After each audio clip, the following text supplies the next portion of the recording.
மத்தேயு 23 அதிகாரம். பின்பு இயேசு ஜனங்களையும் தம்முடைய சீஷர்களையும் நோக்கி, வேதபாரகரும் பரிசேயரும் மோசேயினுடைய ஆசனத்தில் உட்கார்ந்திருக்கிறார்கள். ஆகையால் நீங்கள் கைக்கொள்ளும்படி அவர்கள் உங்களுக்கு சொல்லுகிற யாவையும் கைக்கொண்டு செய்யுங்கள்.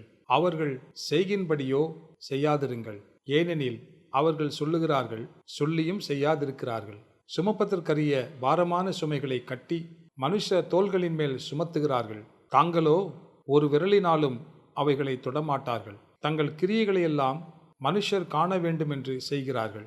தங்கள் காப்பு நாடாக்களை அகலமாக்கி தங்கள் வஸ்திரங்களின் தொங்கல்களை பெரிதாக்கி விருந்துகளில் முதன்மையான இடங்களையும் ஜெப ஆலயங்களில் முதன்மையான ஆசனங்களையும் சந்தை வெளிகளில் வந்தனங்களையும் மனுஷரால் ரபி ரபி என்று அழைக்கப்படுவதையும் விரும்புகிறார்கள்.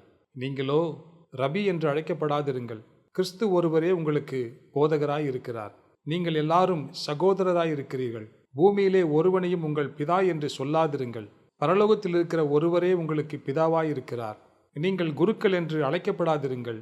கிறிஸ்து ஒருவரே உங்களுக்கு குருவாய் இருக்கிறார். உங்களில் பெரியவனாய் இருக்கிறவன் உங்களுக்கு ஊழியக்காரனாய் இருக்க கடவன்.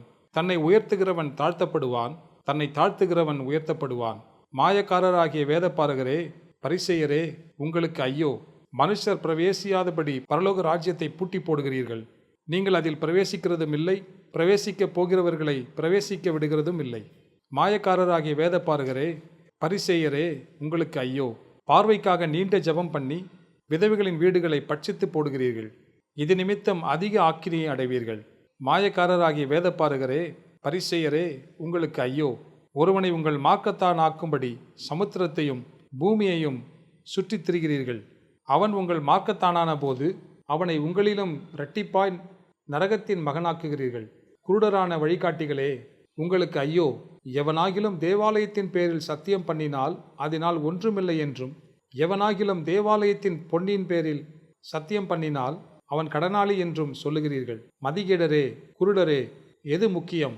பொன்னோ, பொன்னை பரிசுத்தமாக்குகிற தேவாலயமோ? மேலும் எவனாகிலும் பலிபீடத்தின் பேரில் சத்தியம் பண்ணினால் அதனால் ஒன்றுமில்லை என்றும், எவனாகிலும் அதன் மேல் இருக்கிற காணிக்கையின் பேரில் சத்தியம் பண்ணினால் அவன் கடனாளி என்றும் சொல்லுகிறீர்கள். மதிகேடரே குருடரே, எது முக்கியம்? காணிக்கையோ, காணிக்கையை பரிசுத்தமாக்குகிற பலிபீடமோ?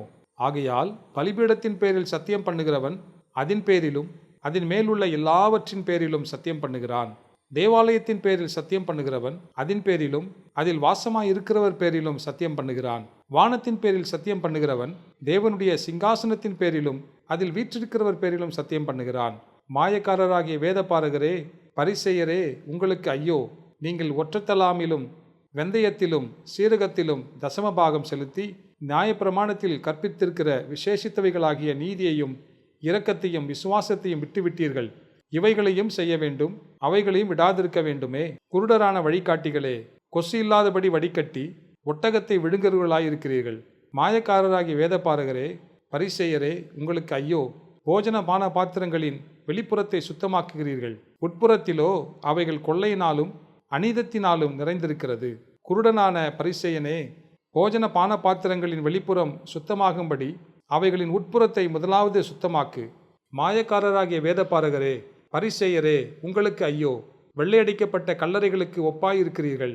அவைகள் புறம்பே அலங்காரமாய் காணப்படும், உள்ளேயோ மரித்தவர்களின் எலும்புகளினாலும் சகல அசுத்தத்தினாலும் நிறைந்திருக்கும். அப்படியே நீங்களும் மனுஷருக்கு நீதிமான்கள் என்று புறம்பே காணப்படுகிறீர்கள், உள்ளத்திலோ மாயத்தினாலும் அக்கிரமத்தினாலும் நிறைந்திருக்கிறீர்கள். மாயக்காரராகிய வேதபாரகரே பரிசேயரே உங்களுக்கு ஐயோ! நீங்கள் தீர்க்கதரிசிகளின் கல்லறைகளை கட்டி நீதிமான்களின் சமாதிகளை சிங்காரித்து எங்கள் பிதாக்களின் நாட்களில் இருந்தோமானால் அவர்களோடே நாங்கள் தீர்க்கதரிசிகளின் இரத்தப்பழிக்கு உடன்பட்டிருக்க மாட்டோம் என்கிறீர்கள். ஆகையால் தீர்க்கதரிசிகளை கொலை செய்தவர்களுக்கு உங்களை குறித்து நீங்களே சாட்சிகளாய் இருக்கிறீர்கள். நீங்களும் உங்கள் பிதாக்களின் அக்கிரம அளவை நிரப்புங்கள். சர்ப்பங்களே, விரியன் பாம்பு குட்டிகளே, நரகாக்கினைக்கு எப்படி தப்பித்துக் கொள்வீர்கள்? ஆகையால் இதோ தீர்க்கதரிசிகளையும் ஞானிகளையும் வேதபாரகரையும் உங்களிடத்தில் அனுப்புகிறேன். அவர்களில் சிலரை கொன்று சிலரை உங்கள் ஆலயங்களில் வாரினால் அடித்து ஊருக்கு ஊர் துன்பப்படுத்துவீர்கள். நீதிமானாகிய ஆபேலின் இரத்தம் முதல் தேவாலயத்துக்கும் பலிபீடத்துக்கும் நடுவே நீங்கள் கொலை செய்த பரகியாவின் குமாரனாகிய சகரியாவின் இரத்தம் வரைக்கும் பூமியின் மேல் சிந்தப்பட்ட நீதிமான்களின் இரத்தப்பழிகளெல்லாம் உங்கள் மேல் வரும்படியாக இப்படி செய்வீர்கள். இவைகளெல்லாம் இந்த சந்ததியின் மேல் வரும் என்று மெய்யாகவே உங்களுக்கு சொல்லுகிறேன். எருசலேமே, எருசலேமே, தீர்க்கதரிசிகளை கொலை செய்து உன்னிடத்தில் அனுப்பப்பட்டவர்களை கல்லெறிகிறவளே, கோழி தன் குஞ்சுகளை தன் சிறகுகளின் கீழே கூட்டி சேர்த்து கொள்ளும் வண்ணமாக நான் எத்தனை தரமோ உன் பிள்ளைகளை கூட்டி சேர்த்து கொள்ள மனதாயிருந்தேன். உங்களுக்கோ மனதில்லாமற் போயிற்று. இதோ உங்கள் வீடு உங்களுக்கு பாழாக்கி விடப்படும். கர்த்தருடைய நாமத்தினாலே வருகிறவர் ஸ்தோத்தரிக்கப்பட்டவர் என்று நீங்கள் சொல்லும் அளவும் இது முதல் என்னை காணாதிருப்பீர்கள் என்று உங்களுக்கு சொல்லுகிறேன் என்றார். மத்தேயு 24ஆம் அதிகாரம். இயேசு தேவாலயத்தை விட்டு புறப்பட்டு போகையில் அவருடைய சீஷர்கள் தேவாலயத்தின் கட்டடங்களை அவருக்கு காண்பிக்க அவரிடத்தில் வந்தார்கள். இயேசு அவர்களை நோக்கி, இவைகளையெல்லாம் பார்க்கிறீர்களே, இவ்விடத்தில் ஒரு கல்லின் மேல் ஒரு கல்லிராதபடிக்கு எல்லாம் இடிக்கப்பட்டு போகும் என்று மெய்யாகவே உங்களுக்கு சொல்லுகிறேன் என்றார். பின்பு அவர் ஒலிவமலையின் மேல் உட்கார்ந்திருக்கையில் சீஷர்கள் அவரிடத்தில் தனித்து வந்து, இவைகள் எப்பொழுது சம்பவிக்கும்? உம்முடைய வருகைக்கும் உலகத்தின் முடிவுக்கும் அடையாளம் என்ன? எங்களுக்கு சொல்ல வேண்டும் என்றார்கள். இயேசு அவர்களுக்கு பிரதியுத்தரமாக, ஒருவனும் உங்களை வஞ்சியாதபடிக்கு எச்சரிக்கையாயிருங்கள். ஏனெனில் அநேகர் வந்து என் நாமத்தை தரித்து கொண்டு நானே கிறிஸ்து என்று சொல்லி அநேகரை வஞ்சிப்பார்கள். யுத்தங்களின் செய்திகளையும் கேள்விப்படுவீர்கள். கலங்காதபடி எச்சரிக்கையாயிருங்கள். இவைகளெல்லாம் சம்பவிக்க வேண்டியதே, ஆனாலும் முடிவு உடனே வராது. ஜனத்துக்கு விரோதமாய் ஜனமும் ராஜ்யத்துக்கு விரோதமாய் ராஜ்யமும் எழும்பும். பஞ்சங்களும் கொள்ளை நோய்களும் பூமி அதிர்ச்சிகளும் பல இடங்களில் உண்டாகும். இவைகளெல்லாம் வேதனைகளுக்கு ஆரம்பம். அப்பொழுது உங்களை உபத்திரங்களுக்கு ஒப்புக்கொடுத்து உங்களை கொலை செய்வார்கள். என் நாமத்தின் நிமித்தம் நீங்கள் சகல ஜனங்களாலும் பகைக்கப்படுவீர்கள்.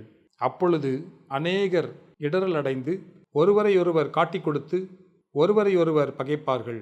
அநேக கள்ள தீர்க்கதரிசிகளும் எழும்பி அநேகரை வஞ்சிப்பார்கள். அக்கிரமம் மிகுதியாவதினால் அநேகருடைய அன்பு தணிந்து போம். முடிவு பரியந்தம் நிலை நிற்பவனே ரட்சிக்கப்படுவான். ராஜ்யத்தினுடைய இந்த சுவிசேஷம் பூலோகமெங்குமுள்ள சகல ஜாதிகளுக்கும் சாட்சியாக பிரசங்கிக்கப்படும். அப்போது முடிவு வரும். மேலும் பாழாக்குகிற அருவருப்பை குறித்து தானியேல் தீர்க்கதரிசி சொல்லியிருக்கிறானே, வாசிக்கிறவன் சிந்திக்க கடவன். நீங்கள் அதை பரிசுத்த ஸ்தலத்தில் நிற்க காணும்போது யூதேயாவில் இருக்கிறவர்கள் மலைகளுக்கு ஓடிப்போக கடவர்கள். வீட்டின் மேல் இருக்கிறவன் தன் வீட்டிலே எதையாகிலும் எடுப்பதற்கு இறங்காதிருக்க கடவன். வயலில் இருக்கிறவன் தன் வஸ்திரங்களை எடுப்பதற்கு திரும்பாதிருக்க கடவன். அந்நாட்களிலே கர்ப்பவதிகளுக்கும் பால் கொடுக்கிறவர்களுக்கும் ஐயோ! நீங்கள் ஓடிப்போவது மாரி காலத்திலாவது ஓய்வு நாளிலாவது சம்பவியாதபடிக்கு வேண்டிக் கொள்ளுங்கள். ஏனெனில் உலகம் உண்டானது முதல் இதுவரைக்கும் சம்பவித்திராததும் இனிமேலும் சம்பவியாததுமான மிகுந்த உபத்திரம் அப்பொழுது உண்டாயிருக்கும். அந்நாட்கள் குறைக்கப்படாதிருந்தால் ஒருவனாகிலும் தப்பிப்போவதில்லை. தெரிந்து கொள்ளப்பட்டவர்களின் நிமித்தமோ அந்த நாட்கள் குறைக்கப்படும்.